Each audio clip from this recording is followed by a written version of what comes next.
नमस्कार दोस्तों, board exam official YouTube channel में आप सभी लोगों का हार्दिक स्वागत है। आज का वीडियो कक्षा 9 की विज्ञान विषय से रिलेटेड है और आज जिस अध्याय के न्यूमेरिकल को हम लोग सॉल्व करने जा रहे हैं उस अध्याय का नाम है ध्वनि। तो यहाँ पर हमने सबसे पहले लिखा ध्वनि और आज के इस वीडियो में हम लोग क्वेश्चन नंबर 6 से आगे वाले क्वेश्चनों को सॉल्व करने की कोशिश करेंगे। तो क्वेश्चन नंबर 6 आपकी स्क्रीन पर। और वीडियो को आगे ले जाने से पहले हम आपको बताना चाहते हैं कि यहाँ हम नगीन या नूतन पब्लिकेशन के बुक को सॉल्व कर रहे हैं जिसके राइटर का नाम है doctor Kumar Mittal. Question number 6 आपके सामने है। कहा जा रहा है कि एक कंपित वस्तु 1 सेकंड में 240 कंपन करती है। तो आप ये नोट डाउन करेंगे, करें बताइए कि इसके द्वारा किए गए 15 सेकंडों में ध्वनि कितनी दूर जाएगी। और आपसे साथ में ये भी कह रहा है कि आपको ये भी बताना है कि वायु में ध्वनि का वेग 320 मीटर प्रति सेकंड है। चलिए भाई, हम इस सवाल के लिए पूरी तरीके से तैयार हैं। तो यहाँ पर लिखेंगे 1 सेकंड में कंपनों की संख्या और वो है 240। तो यहाँ पर लिख दिया हमने वस्तु द्वारा। बहुत अच्छी तरीके से सवाल को इंट्रोड्यूस करना है। वस्तु द्वारा 1 सेकंड में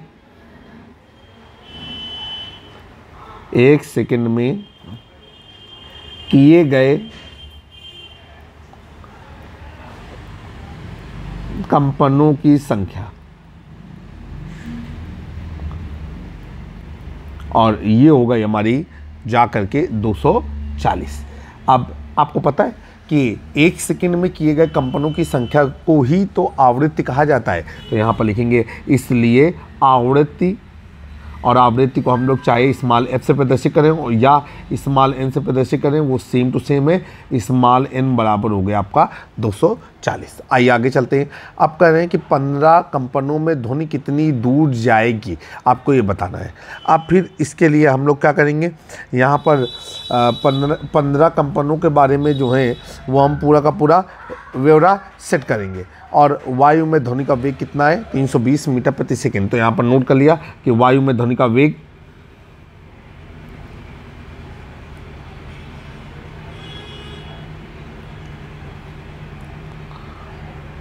और ये हो गया v बराबर 320 और इकाई क्या लग गई, मीटर प्रति सेकंड।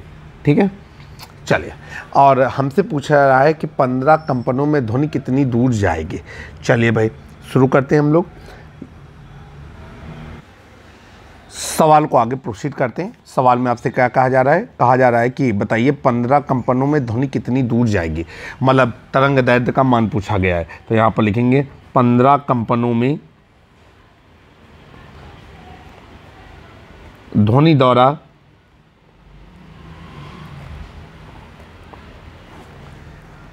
तय दूरी, और ये हो जाएगी लैम्डा बराबर क्वेश्चन मार्क। चलिए भाई यहाँ से सवाल को आगे लेकर के चलते हैं। सबसे पहले तो हमको ये करना होगा कि 15 कंपन करने में कितना समय लगेगा। तो यहाँ पर लिखेंगे, नीचे लिखेंगे चूंकि 240 कंपनों में लगा समय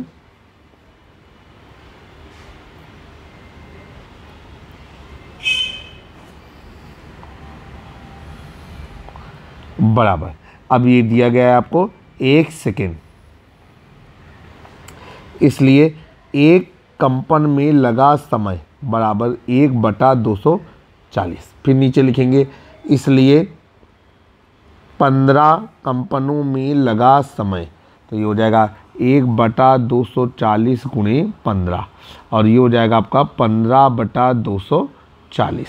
ठीक है, और ये क्या हो गया आपका, ये हो गया आपका सेकेंड। अब नीचे लिखेंगे चूंकि वेग बराबर आवृत्ति गुणे तरंग दैर्ध्य, और साथ ही यहाँ पर है चूंकि आवृत्ति बराबर 1/आवर्तकाल,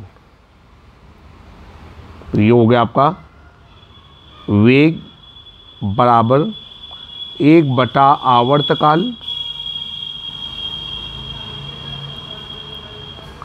गुणे तरंग दैर्ध्य, मान रखते हैं वेग हमको दिया गया है 320 बराबर तरंग दैर्ध्य हमको निकालनी है, तो ये हो जाएगा आपका लेमडा अपान आवर्तकाल, आवर्तकाल है आवृत्ति की जगह पे हमने लिखा है 1 बटा आवर्तकाल, तो ये हो जाएगा लेमडा अपॉन ये हो जाएगा 15/240। अब लेमडा बराबर 320 गुणे 15/240, लेमडा बराबर अब 15 शून्य शून्य, 15 दूनी 30 की शून्य, 80 लगा 3, 15 3 45, 3 48 बटे 240, 24 दूनी 48, 0 से 0 कट गया, तो लेमडा बराबर ये हो गया आपका 20 मीटर। तो आप यहाँ पर आप आंसर लिखेंगे इबारत में कि 15 कंपनों में ध्वनि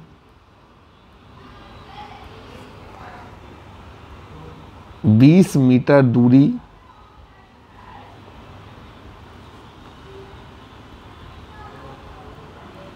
तय करती है। ये आपका सवाल आपने सक्सेसफुली कंप्लीट कर लिया।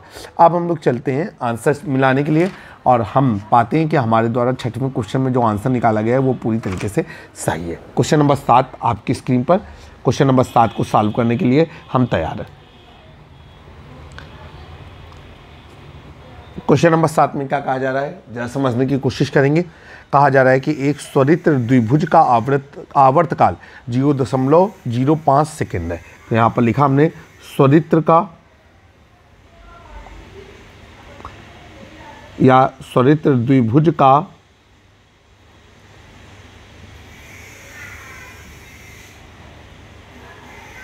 आवर्तकाल बराबर, और ये हो गया आपका 0.05 सेकेंड। फिर आगे क्या कह रहा है, यहाँ कह रहे हैं कि उत्पन्न तरंग की तरंग दैर्ध्य 16 मीटर। तो यहाँ पर लिखेंगे द्विभुज से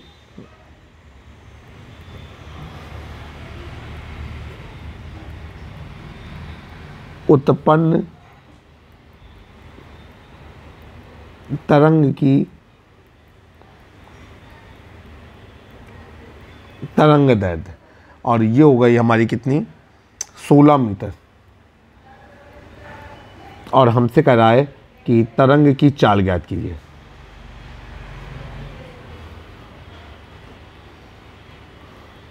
हम नीचे लिखेंगे चूंकि v बराबर n लेमडा, ठीक है, और नीचे लिखेंगे चूंकि n बराबर 1/t। n क्या है, आवर्तक, n है आवृत्ति, ठीक है। तो ये हो जाएगा v बराबर 1/t इंटू लेमडा, मान रख देंगे। तो v बराबर 1/t का मान 0.05 और गुणे लेमडा का मान 16 दशमलव हटेगा तो ऊपर 2 जीरो बढ़ जाएंगे, और यहाँ से आ जाएगा v बराबर 1600/5, v बराबर 5 या 15, 5 दूनी 10, 320 और इकाई क्या लगा दिया मीटर प्रति सेकेंड।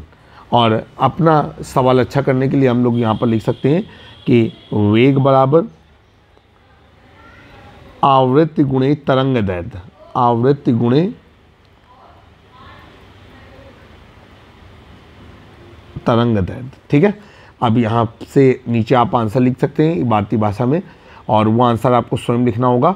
आप ये लिखेंगे आंसर में कि तरंग की चाल 320 मीटर प्रति सेकंड है। चलिए क्वेश्चन नंबर 8 आपकी स्क्रीन पर हल करते हैं। क्वेश्चन नंबर 8 आपके सामने क्या कहा जा रहा है, कह रहे हैं कि यदि किसी तरंग का आवर्तकाल, ठीक है, 4 × 10⁻³ सेकेंड है। तो यहाँ पर नोट डाउन किया तरंग का आवर्तकाल,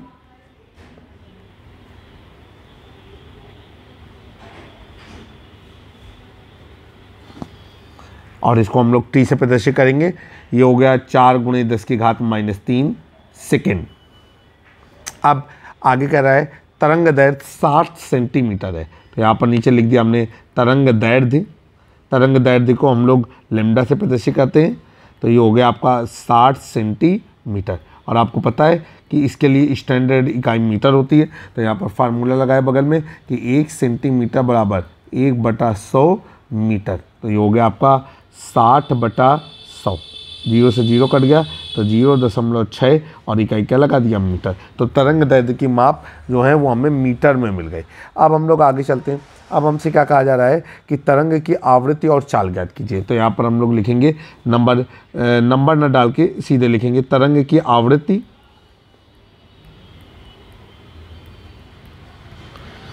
चले। यहाँ पर हमने फार्मूला लगाया, चूंकि आवृत्ति बराबर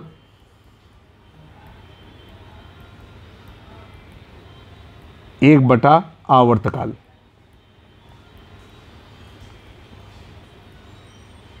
ठीक है। अब ये हो जाएगा आपका n बराबर 1/t, n बराबर 1/t का मान कितना दिया गया है हमको 4 गुणे 10 की घात -3। ये 10 की घात -3 तो ऊपर पहुंच गया, तो ये हो गया 1 गुणे 10 की घात 3 बटे नीचे हो गया 4। भाग देंगे तो सबसे पहले ये भाग दशमलव से शुरू होगा, तो ये हो जाएगा 0.4 दूनी 8 4 पंचे 20 गुणे 10 की घात 3। और अब जब हम इसे सार्थक अंक और कोटि मान के अनुरूप लिखना चाहेंगे तो ये हमारा कितना आ जाएगा, ये हमारा आ जाएगा n बराबर 0.25 गुणे 1 के साथ 3 जीरो, n बराबर 25 के आगे 1 2 3 दो जीरो खत्म हो जाएंगे, n बराबर हो जाएगा आपका 250 और इकाई क्या लगा दी आपने हर्ट्ज, ठीक है। बहुत सारे लोग हर्ट्ज से लिखते हैं, बहुत सारे लोग हर्ट्ज लिखते हैं। तो ये आपका आ गया हमारा पहला मान, क्योंकि n से हम लोग प्रदर्शित करते हैं आवृत्ति को। अब इसके बाद कह रहा है कि चाल भी ज्ञात कीजिए, तो हम लोग यहाँ पर काली स्केल से लिखते हैं कि तरंग की चाल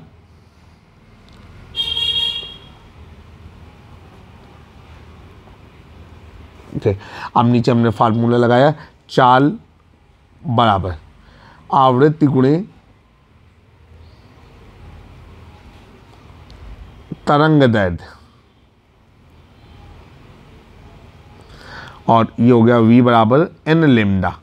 अब v का मान हमको निकालना है, तो v रहेगा, n का मान 250 हम निकाल चुके हैं, लेमडा का मान इन्होंने हमको 60 सेंटीमीटर दिया था, जिसको जब हमने मीटर में कन्वर्ट किया तो वो 0.6 मीटर हो गया, तो ये हो गया 0.6। अब गुणा कर देंगे, v बराबर 25 पंचे 125 25 छक्का 150, तो ये हो गया आपका 150। इसके बाद एक जीरो और लगेगा, फिर एक अंक में दशमलव आ जाएगा, तो v बराबर हो गया आपका 150 और इकाई क्या लगा देंगे मीटर प्रति सेकंड। तो आप आंसर लिखेंगे कि जो भी तरंग है उसका जो चाल है वो 150 मीटर प्रति सेकंड है। तो उम्मीद कर रहे हैं कि हम ये प्रश्न भी आपको सही तरीके से समझा पाने में सफल रहे हैं। क्वेश्चन नंबर 9 जो ध्वनि एक्सरसाइज का अंतिम प्रश्न है, और ये क्वेश्चन नंबर 9 आपकी स्क्रीन पर हाजिर है। कहा जा रहा है कि यदि किसी तरंग की तरंग दैर्ध्य 10 की घात -3 माइक्रोमीटर है, तो कह रहे हैं कि आवृत्ति 3 गुणे 10 की घात 14 हर्ट्ज है, तो तरंग का वेग ज्ञात कीजिए। तो यहाँ पर हम लोग लिखेंगे तरंग की तरंग दैर्ध्य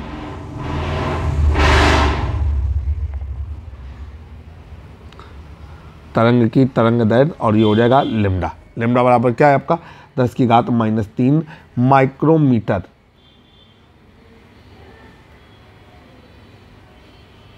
अभी आपको पता है मिली माइक्रो मीन्स होता है 10⁻⁻6, मिली 10⁻⁻3, नैनो 10⁻⁻9, पीको 10⁻⁻12। तो नीचे लिखेंगे चूंकि एक माइक्रोमीटर,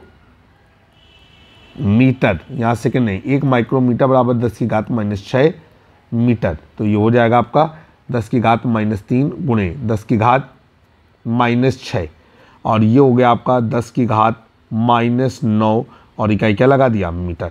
तो तरंग की तरंग दैर्ध्य का मान 10 की घात -9 मीटर हो गया। और एक फार्मूला और लग रहा है, a की पावर m इंटू a की power n is equal to a की पावर m प्लस n। ये फार्मूला लग रहा है 10⁻³ इंटू 10⁻6 को सिंपलीफाई करने के लिए। अब यहाँ पर लिखेंगे तरंग की आवृत्ति, तो यहाँ पर नोट कर लिया तरंग की आवृत्ति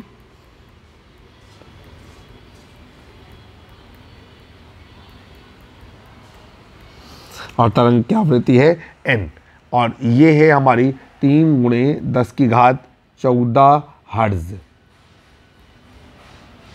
ठीक, अब हमसे पूछा गया है कि तरंग का वेग क्या होगा, तो हम लोगों ने नोट डाउन किया तरंग का वेग और ये हो जाएगा v बराबर क्वेश्चन मार्क। अब नीचे लिखेंगे चूंकि तरंग का वेग